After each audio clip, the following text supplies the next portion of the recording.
those 3 years changed my life, bro. Changed our lives. Completely. You know, living abroad does something to you. You've lived. It changes. You come back home and you just see opportunities. Aki. You come back home and you see there's an opportunity there, there's an opportunity there, there's an opportunity there, there's an opportunity there. It's just a matter of pursuing them.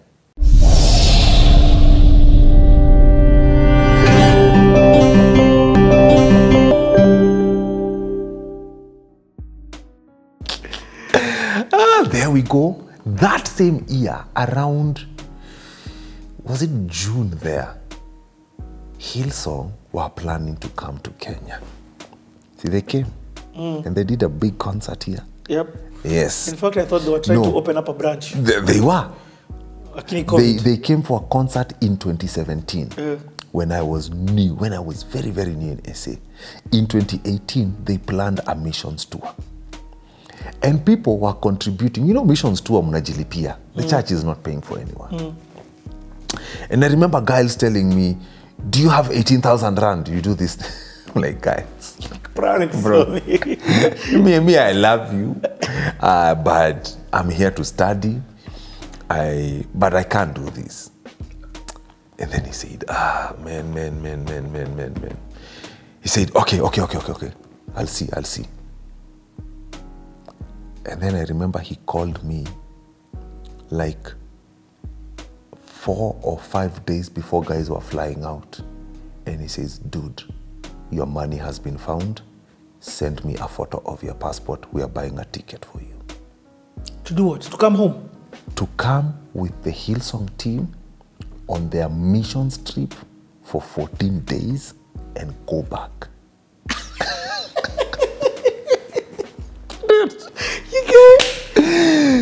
Boss! Yeah, 3 years is not short of miracles.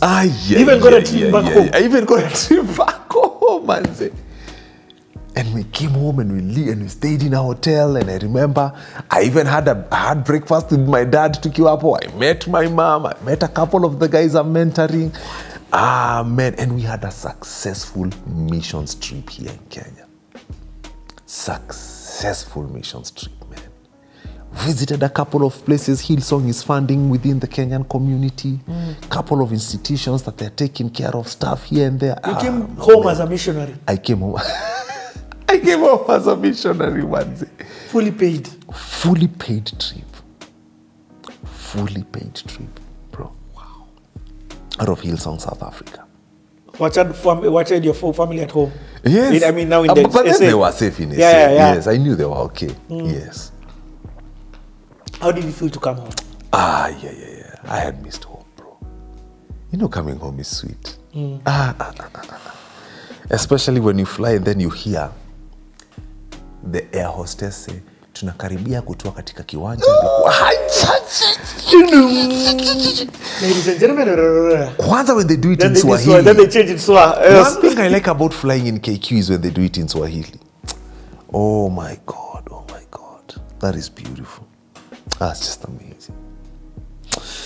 Well, came, had a successful trip, went back. Now you have 1 more year. Now we are flipping into the 3rd year. I owe the school money for that sem. Oh. And I haven't paid for this new year. Higher. When the year comes, this is 2018 coming to an end. When the year comes to an end, I sent my transcripts to all my community people. I'm still learning, and this is how education is going on. I'm still thrashing high grades over there. My father calls, tells me, you know what, young man, I can tell you're studying. Yeah. No, Nasoma. What is your hardest problem? Then I say, as of right now, the most important thing is a roof over my family's head. Because and you are not delaying on rent? Yeah, no. I could tell the strain. So I am better off with a roof over my head. The other things we can sort. I get it. Because... Yes. I could see how much it was straining my wife. It comes with fear, being homeless. What? And so with that, Guess what my father does? My father pays rent for 7 months. What? Manzi anatuma hiyo do. Pap! Landlord, shika hiyo. Landlord 7 months taken care of. God bless that man. My dad just comes on sweet spots, eh? With a Sweet spots to wana timing zake tu ni nya ndio hizo. Sweet spots in my life. Then the new year begins. When the new year begins, my mom calls me and says, hey, I know you have never borrowed me money. God has convicted me to do something for you. And I'm like, Mom, whatever God has put you, ndio hii vitu za shule, you do what you can. My mom puts half a mic into the school. What? Man, that was a huge deal. Half a mic into the school. After that, you know I have 2 sisters. And I have to give you context about these 2 sisters. Now, context about my sisters. Let me finish the story, then I'll give you context. My sister who follows me, Mao reaches out and says, Freddie, I see you're putting in work. What can I do for you? And I say, Yeah, that here, is the school details. you do what you want to Yes. Banking details. My sister does $2,000. That is another 200 G's on top. Si mimi hiyo nimeingia shule sasa. All you had was balance for the last sem. Na, sasa all I had was balance for that year. Yes. Because the other one was cleared. And now some was paid for this year. And what was remaining was about 450K in Kenyan shillings. To finish. To finish that whole tuition. This is where Watetezi come through. Oh. God. Man. Watetezi. Wow. Yes. Watetezi say, we're going to be sending 5,000 rand until you leave South Africa. Every month. Every month, they joined and they sent 5,000 rand. Every month, they would just deposit 5,000 rand. So remember, it is denting that tuition fee.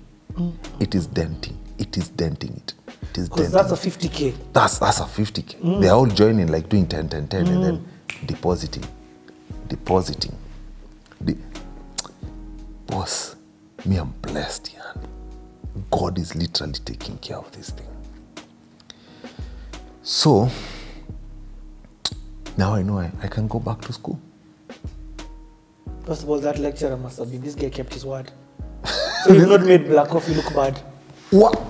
That one had skipped my mind. That manager. Yeah.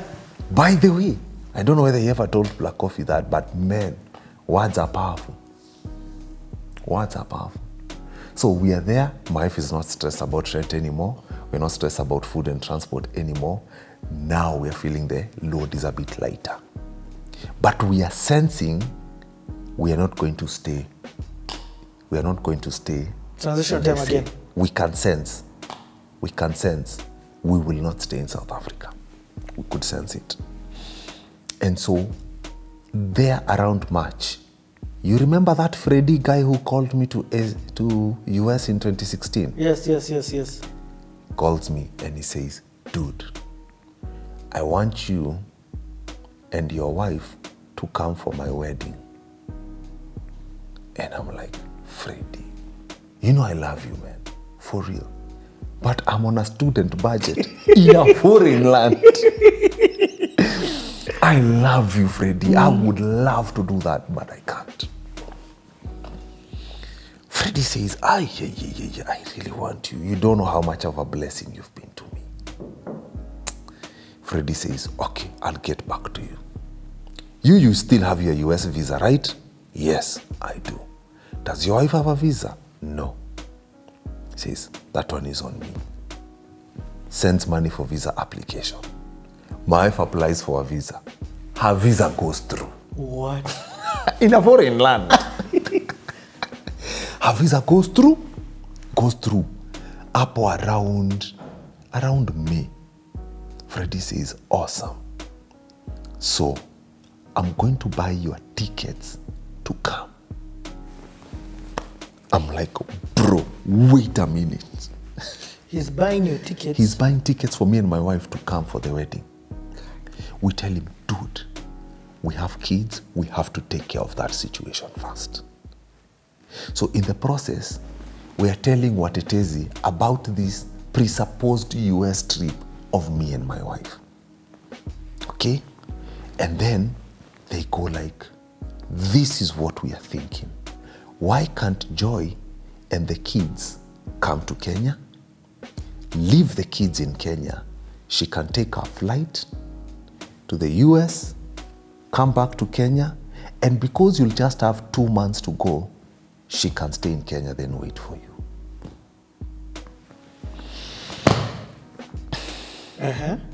Dude, that's what they did.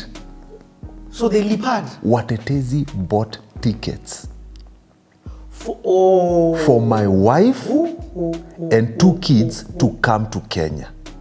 Then Freddie bought tickets for my wife from Kenya back to States and back, and me, South Africa and back to South Africa. Many kids. Your wife was given another holiday. But this time it's Aki, she needed one to finish, Aki. She needed one to finish. But also, your kids got flights back home. Let me tell you, the kids just wanted to leave South Africa. The kids, every now and then, they would say, I miss Kenya. I miss Kenya. They would say that. So, come July, see, the rent was paid up to July. Yeah. His wedding was happening in August, bro. Up around mid-August, up end August. So mid-July, tickets for Joy and the kids are bought. Them they leave. Me, I'm left in that house. I said, I can't live here by myself. Guess what Moses and Sarah do? They say, the next remaining 3 months, you will live with us. Move out of that place. The landlord? No, Moses is not. Moses, the guys who used to provide our transportation and meals. Moses and Sarah. No, Moses and Sarah is the couple that used to do our transportation and meals. Oh, okay. I don't know whether you remember them. The mom's friends. The mom's friends. Oh, yes. The mom's, yes. There are so many guys in this. So story. That couple says, we are going to host you. For those remaining 3 months, you do your studies. We will host you. Is that mine? Yes. Good. Let me stop it. So you hear me? So with that, what happens next? The tickets are bought. So how was Tito? So the kids move, me I move in. Tito was nice. We needed that rest. Me, I needed it. We were in Seattle. We were in California and Seattle. Everything sorted. There is no dime we spent there. But this, my River Road wife, don't joke with her. This is what she does. She lands in Kenya. She has 3 weeks before her flight to the US. Hits River Road. Fabrics, fundi, fabrics, makes jackets, what.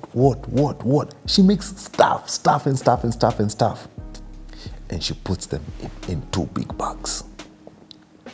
She goes, I'm going to sell these things in the US. My wife alikuja kama ameuza hizo vitu. My wife came back home with about $4,000. Bro, do you know what she did with that money? That's the money that began our life. Oh. Let me tell you what happened when my wife and my kids came to Kenya. My wife's smaller sister, Gadoni, booked an Airbnb like this. Apa tu Kilimani, I can't even remember the name. They were in a 3-bedroom Airbnb.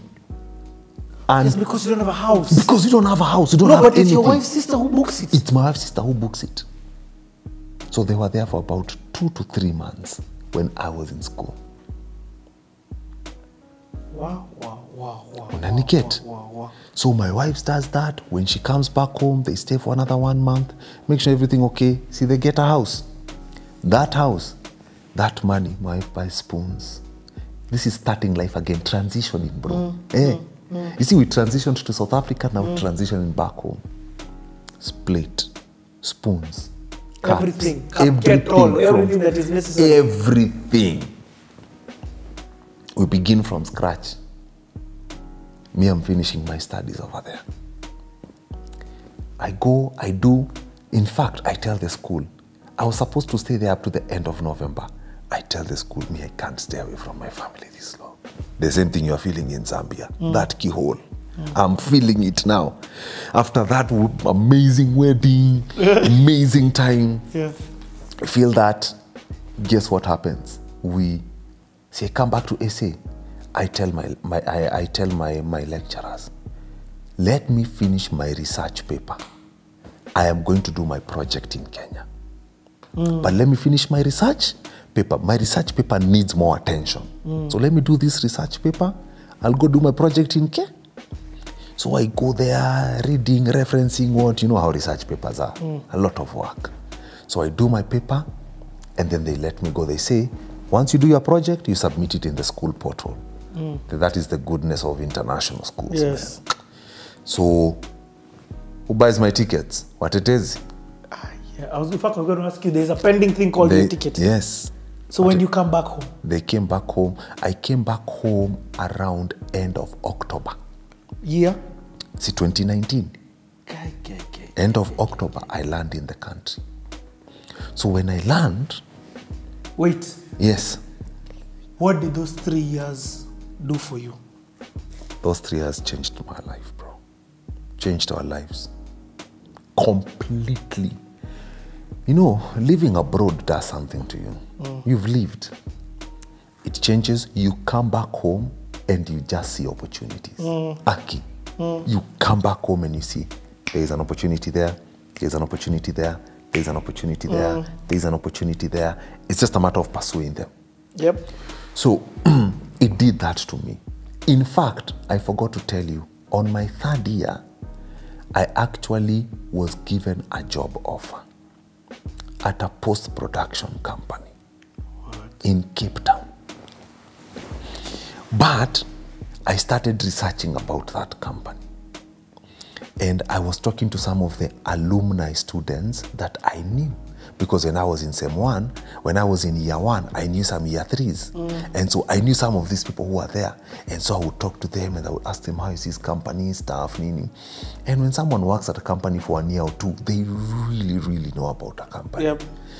And so they said, and I remember one of the senior supervisors there had been there for about 11 years. He was so overqualified. He was so good. But there was a glass ceiling. You can hear it. South Africa has glass ceilings. And so the opportunity for that, see, I had applied anyway when I was doing this. So I remember we went for the interview. There were some good questions here and there, where they're going and stuff. And then there's a part in the interview where they ask you, do you have any questions for us? Oh man, I did have some questions. Glass ceiling. I did have a question for them. And I remember asking them, I researched about your company. Your company has been in Cape Town for about 25 years. And for those 25 years, how come you've never had someone of color in management? In management? In management. They've never had someone of color in management. Yes. Na wakasema? Well, I remember there was a lot of silence.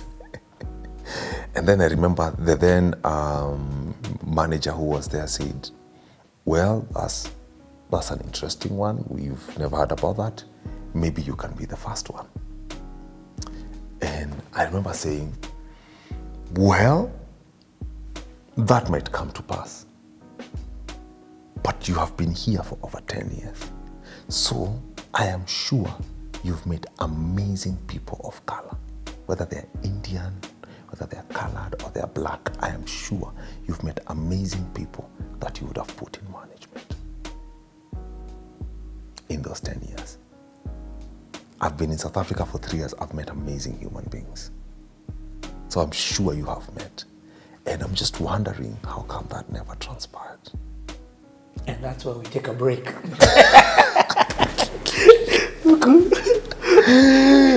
Oh, man. Ish.